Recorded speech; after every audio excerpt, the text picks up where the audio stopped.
Napansin mo ba? Kung ano yung mga lumalabas sa bibig mo, yun ang nangyayari sa buhay mo.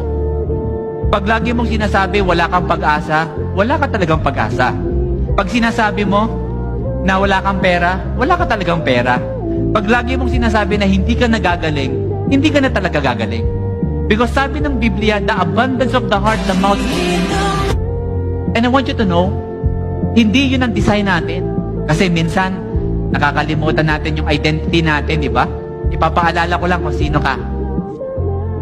Anak ka ng Panginoon at malaki ang plano niya sa'yo. At ang gusto niya ay ikaw ay lumaban. So I want to pray for you as I end.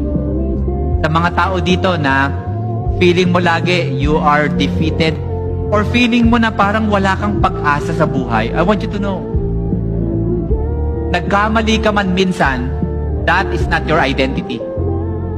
Yes, nadapa ka, pero that's not your identity because your identity comes from the Lord. At ang gusto niya ay ikaw ay lumaban.